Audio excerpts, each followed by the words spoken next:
Okay, so things aren't really going as planned. If you watched the first episode of this NCR playthrough, you'll know that the She won the Navarro Crisis, and the second thing not really going to my plan is that All Good seems to be winning the vote of no confidence. Now, this doesn't matter to me in the slightest. This, however, does bother me. So one of my main focuses leading up to the 2278 elections will be getting Navarro back as well as conquering the She, which is actually might turn out easier than you might have expected. Something I also want to mention is after episode 1, one of my subscribers, Serge de AI, I hope I'm pronouncing that correctly, mentioned that you only have to do 4 of these Mayor Hayes focuses to really get a head start in the 2278 elections. And he's 100% correct. In fact, in theory, you only actually have to do this first one to get Mayor Hayes in the door. But as I'll be showing you in episode 3 when I'll be covering the election, by doing all 6, I have given myself the biggest possible boost going into the election possible, and that's where I prefer to do it. And believe me, it'll all make sense when we get to episode 3. So stick around for that one. But for now, I'm going to be doing the mechanized bull, which is the focus I cancelled to do those Mayor Hayes focuses when the Navarro Crisis kicked off. Why should the Brotherhood and the Enclave be the only groups to use power armor? The NCR has hundreds of thousands of citizens, the West Coast's only universities, and the drive and determination to protect its people. It may annoy Jonathan Maxon to see us explore their secrets, but I didn't vote for them.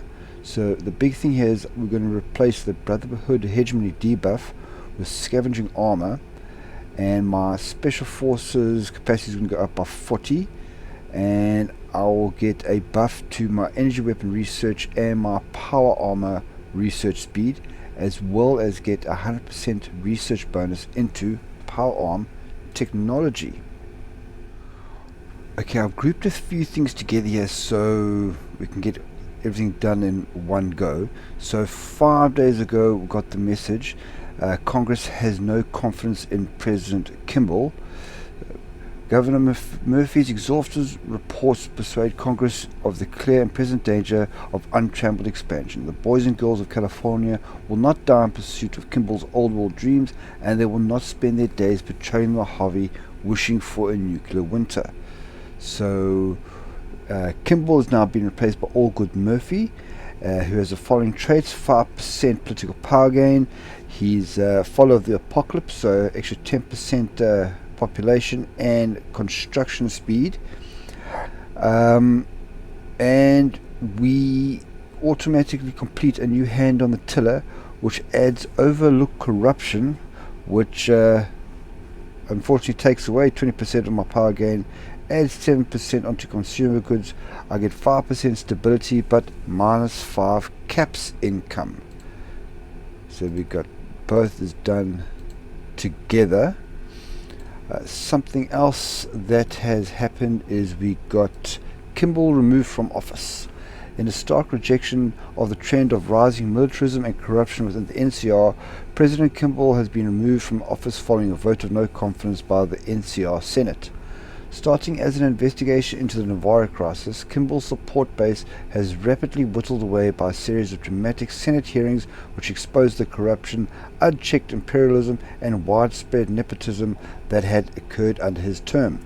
As the leader of the opposition, Boneyard Senator Allgood Murphy has been selected by the Senate to serve as president for the remainder of the term. Time will tell if newly inaugurated President Murphy will be able to deliver on an ambitious anti-corruption platform before the onset of the 2278 federal elections. And the future looks bright, but under Hayes it'll look brighter. I also received this message here. Mr. Bishop retains power in New Reno. After a series of minor skirmishes between the rival families, it appears the Bishops are in New Reno to stay. This news comes as Mr. Bishop has secured his family's leading position in New Reno, foreclosing any potential power plays by the city's other factions. With New Reno finally unified under a single family after decades of infighting, one of the West's largest cities is poised to begin a campaign of expansion in Nevada. The Bishops have promised to bring the biggest little city closer to the new California Republic, having already formalized the city's status as an associated territory earlier today. Time will tell if this is the beginning of Reno's ascension to the Republic. An excellent development, and we got a non-aggression pact request from New Reno, which I'm going to accept. Now, as for my next focus, I am going to be going down this line here. So I'm starting with Ain't No Business for She Business. Now, if Kimball Estate and Power would have done the left, which is a pretty good one, but you have to wait for the She to complete Big Trouble in Little California, or for them to change the ruling party before you can get a war goal. Now, under All Good, it gets a little bit easier because I'm going to send in Rangers, and then Freedom is non-negotiable, and sometimes, not always, sometimes this focus automatically kicks off a war with the She, so we'll have to see how that goes. But first, ain't no business like She business. Did you hear of the She, a mighty people who seek to explore the stars, develop new power armor and fuel sources, and build their own vertibirds? Honestly, maybe we should have annexed them instead of focusing on the Mojave, but there's still time to rectify that. So I'm going to start that. Then I also did pick up the Ranger Jackson as my military advisor, and I got enough arm experience to create my upgraded NCR Infantry template. So it is what I prefer, my general purpose template. What's this? 9 infantry with a fire team and demolitions and anti-tank to give a nice solid 20 width 43 organization. I have very little doctrine, so stats are a bit basic in the beginning. Later on, when I am stronger, I will be making a upgraded version of this where I will be including some enforcer armor just to get my armor rating up. I'm not doing that now because by changing to enforcer, it'll start to slowly drop my organization, which I do not want. So I'm going to complete training the 33 Ogre Company, and I've already started the Blue Devils.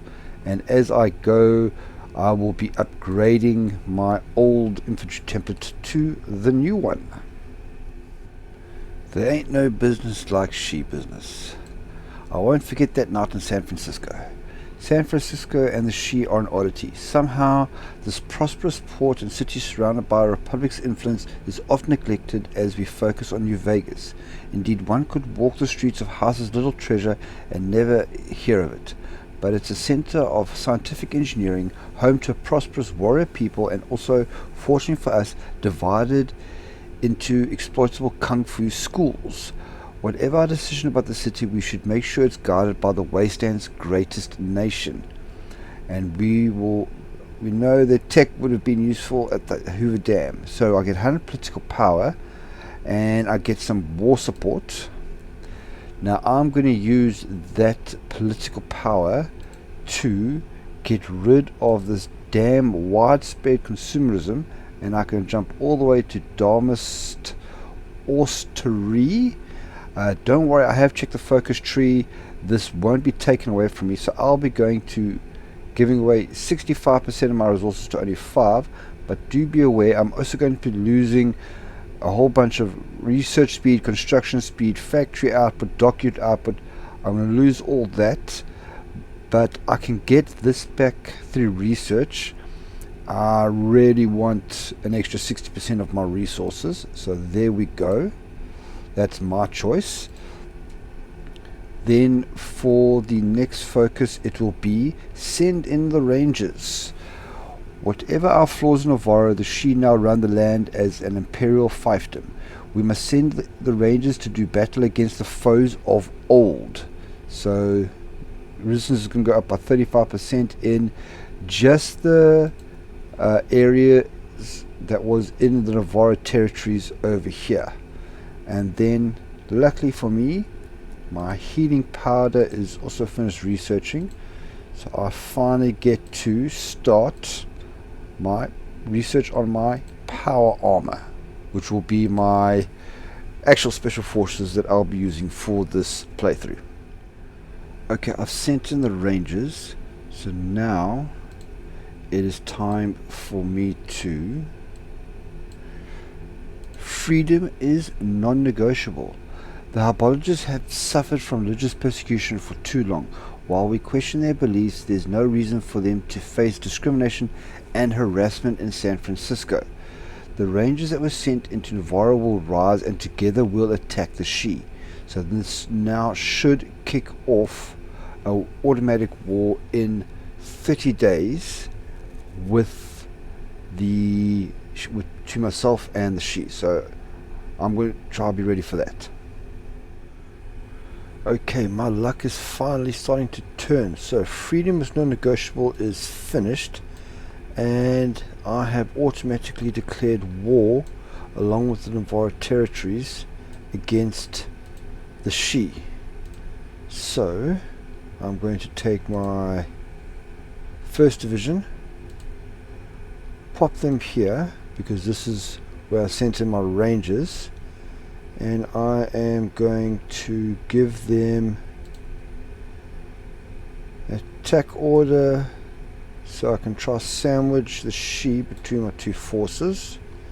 And I'm going to give finally a trait. I'm going to go for Mysterious Stranger because of the large amount of infantry this unit has. And attack, same thing here, Mysterious Stranger.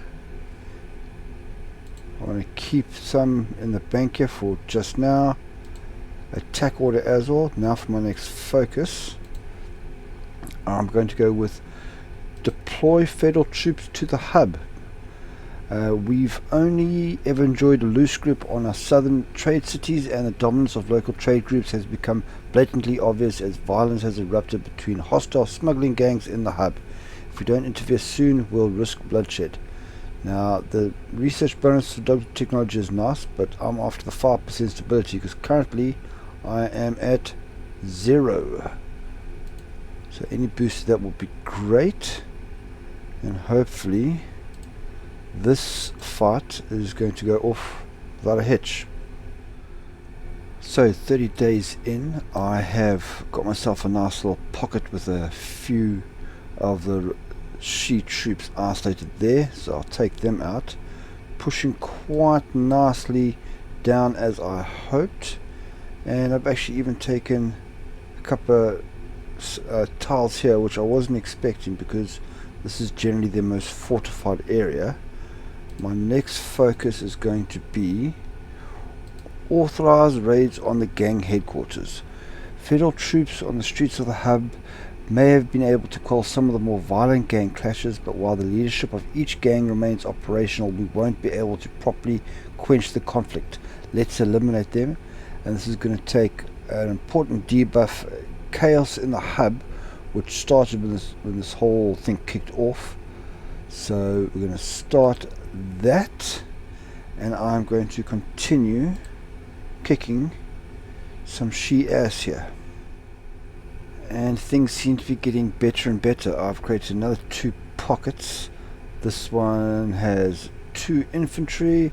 This one now has 2 special forces and 2 infantry inside it. So there's a total of 6 that I have isolated. Going a bit stronger down here in the south. I almost have San Francisco and Concord. And the next focus I will be taking will be cultivate the National Guard. The federal troopers can't be responsible for keeping the peace in the hub forever. We shall build up a local National Guard capable of breaking up the violence in our place. And this is important. What I want is the General Drummond will get an urban assault specialist and 5% war support. Extra 35% army experience also won't go amiss. So let me carry on here. I'm almost taken Bodega, where all this nonsense started. Yeah, so this war's going very nicely for me.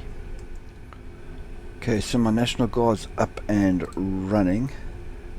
Everything's sorted out here in the north, going well down the south. Although I must admit I did lose a unit of motorized over here. Looks like I wasn't the only one getting encircled. But for my next focus, I'll be taking Buster Emporium's expansion. I think this will be doing this for the second time. I don't know if I cancel this or not. Despite its small beginnings, Buster's Emporium has grown from a humble tent to a mighty manufactory. They will be glad to contract with us, and I want these 2 slots with the arms factory and a research bonus against anti-tank.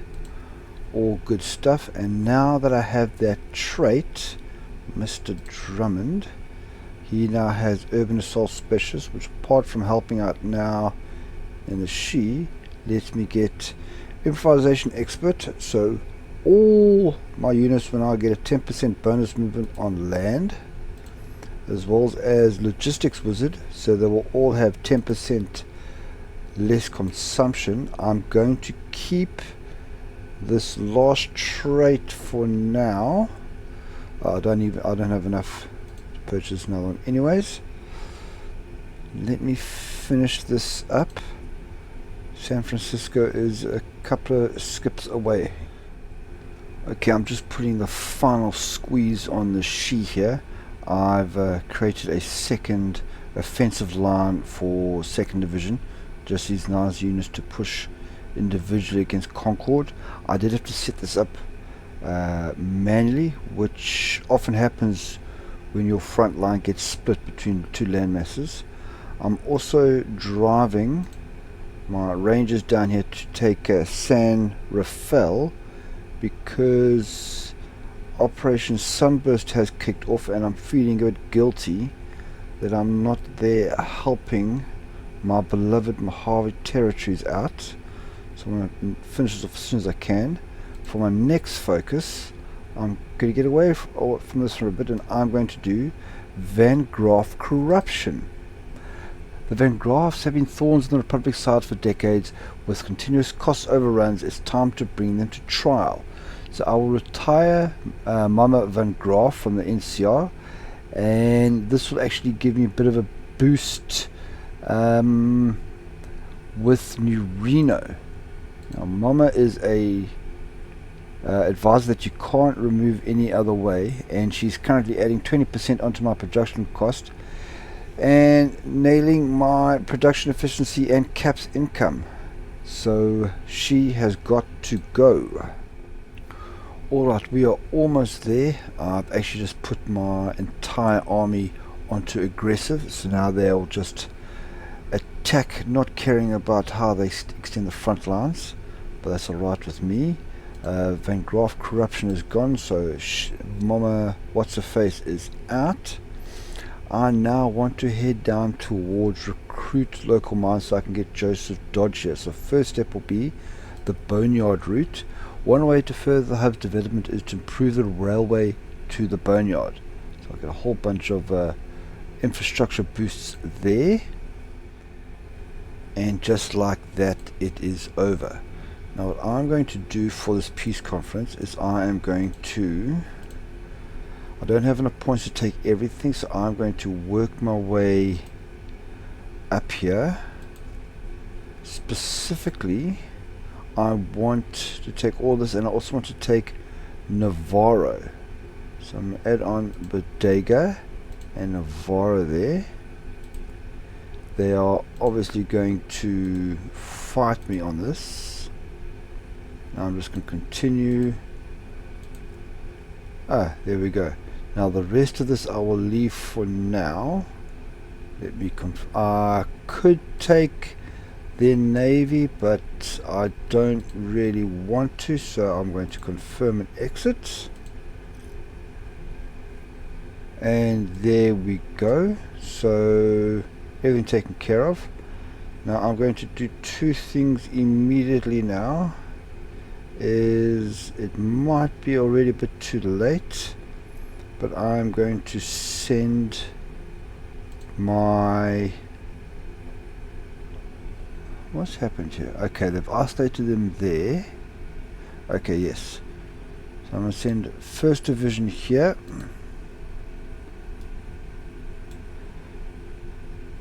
Into the attack, and I will put 2nd Division here just to see what the hell's going on. Put them back on normal. I will ask my HOI territories. Don't want to let me join their war. Well, I'll put my troops there anyways. And then I'm going to start annexing the Navarro territories. Now I'm going to be doing this by sending convoy ships. I'm going to send 100 at a time. Yes, they'll give me 200 once, and send, because I'm actually doing this wrong way around.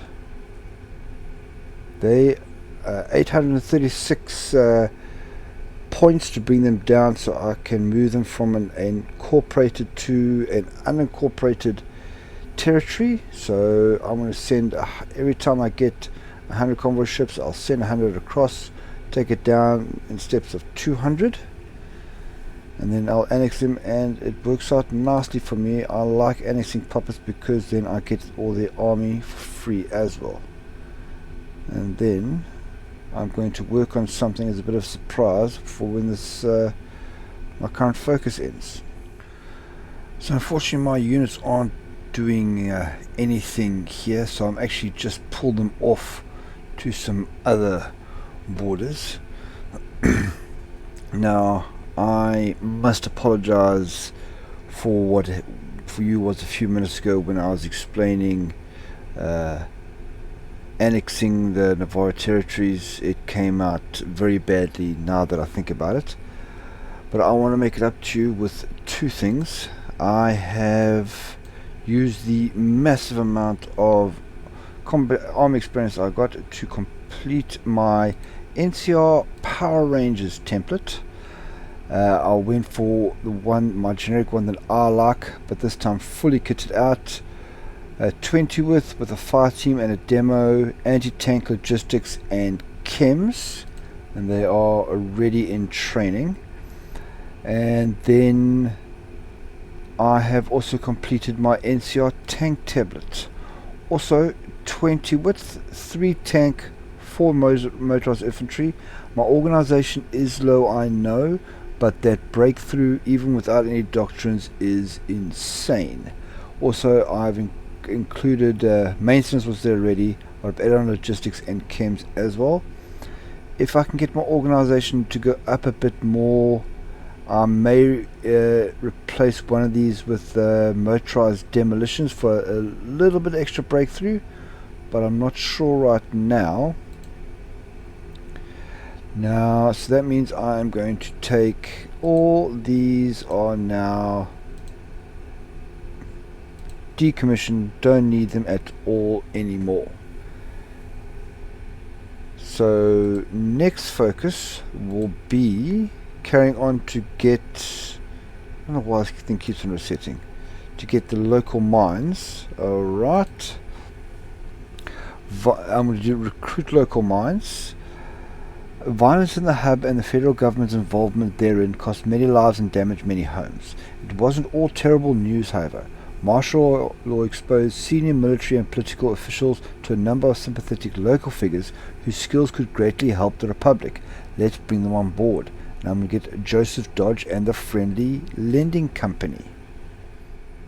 So recruited local mines is finished. To get the political power I need to hire, what's his name, Joseph quickly. I'm going to do the public library. For some reason a lot of the wasteland thinks the NCR is a anarchic land overrun by slaving raiders, but the hubs had a library since 2137 and now we can expand it further. That's what I want. There is that 100 political power. Now something I have done just to keep the arm experience rolling in is I have sent 2 power armor units as volunteers to help out the arena against the Cruiser here. Just got them in a simple breakthrough heading straight towards Bridgeport. And to be honest, I've gotten rather bored and frustrated manually, if I can select it here, manually updating my units from the old template to the new one.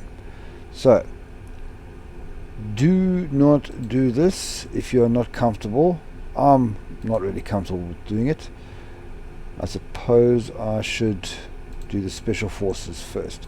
I am going to in one go update all my templates to my new ones. As you can see, the red here, I'm already short on a lot of stuff, but as I said, I am getting frustrated in doing it one by one.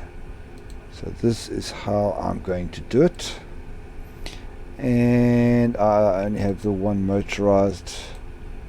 Do you as well? Same thing for second division. Now the effects of this is that for probably a year to 9 months, my recruitment of troops is going to be almost non-existent. But I have some time. I'm not planning any wars in the very near future, so hopefully this gamble of mine pays off. But again, don't do this if you're not sure about it. So the public library is finished, so let me hire wrong one here, Joseph Dodge Industrialist. So my research speed goes up, maximum factories and construction speed all increase. Bunch of lovely things there. Then we get the new citizen care package to help bring down my resistance issues, and then I'm going to start working down this line here towards Ranger headquarters. So first of all, Shady Sands power plant. Shady Sands Shady Sands power plant dates back to Aradesh, but it's time for an upgrade. We can always rely on Hoover Dam. We can't always rely on Hoover Dam after all, so I get an extra 20 power there. And this is the effect of doing all those changes. So tanks, it's going to take 1,798 days to get that right. 237 for anti-tank, 225 for demolitions. The list goes on and on. So again, hopefully I've not just shot myself in the foot. So Shady Sands has a new power plant, and I was double checking the focus tree and I realized that instead of heading down here for the arms workshops, what would be a better idea in the long run is to go down these focuses here to either give me equipment or to lower my production costs. So first of all, standard arms for a superb people. The military standard issue service rifle is a testament to industrial prowess, as we are able to replicate a pre-war design with the scrap and resources around the wastes. However, our rifle parts production lines are scattered and desperate. Centralizing production plants will ensure that we have minimal shortages of parts and produce as many weapons as possible. So we'll replace retooling with refitting, and at least for my infantry equipment and my fighting weaponry, my production cost is going to go down by 15 and 10% respectively, which will help out. Reno is doing quite well here. I've just left these 2 units just to do their own thing.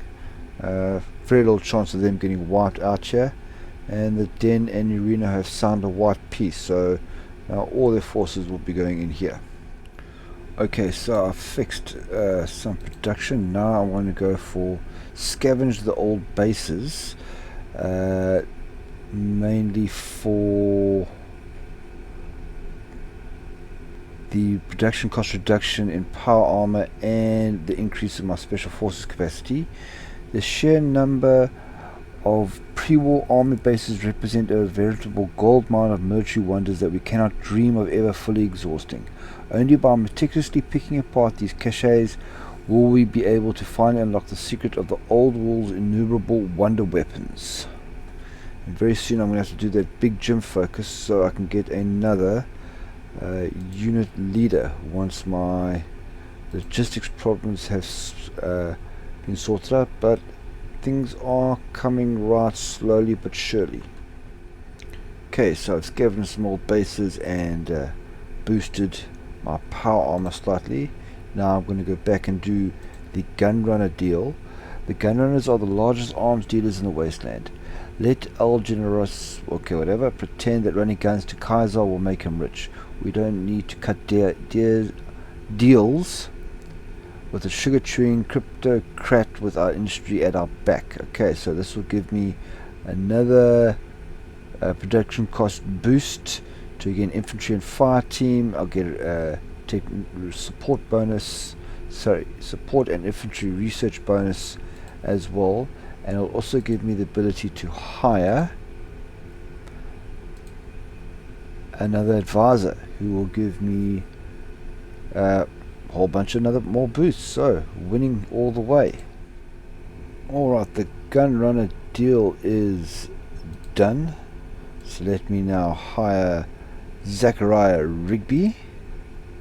They'll help out quite a bit, and I am now going to move away from this and go back to Sentries of Shady Sands. The old city of Shady Sands was surrounded by defensive outposts called the Sentries. With a threat from the Legion, perhaps it's time to upgrade them once again. So I get level 2 outposts in our capital and other key choke points in neighboring states, and I'll get 2 anti-air. Those neighboring states, it's if I remember correctly, it's along here and here, but yeah, outposts will be, and I've also gotten old world armor, which is, I will show you now. Old world armor gives me a urban attack and defense boost for basically all my troops. The NCR bases the armor of their soldiers in the old world designs, using uniforms layered with a predecessor to ballistic weave that's easier to produce.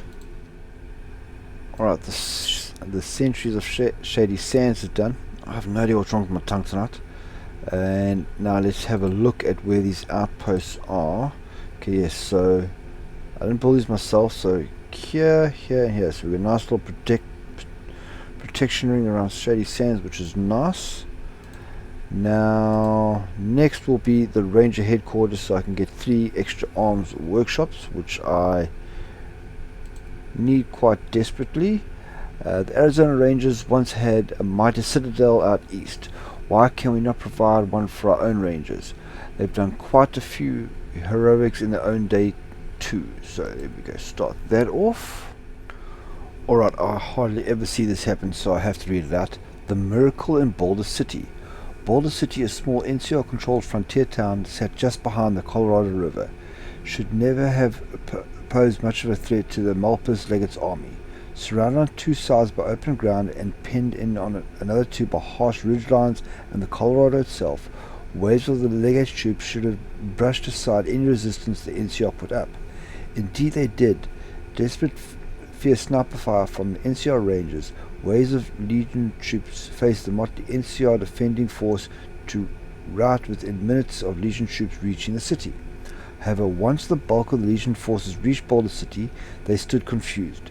Ranger sniper fire decimated the Legion's leadership, leaving units leaderless and milling around Boulder City. Boom! Just like that, the NCR sprung its trap.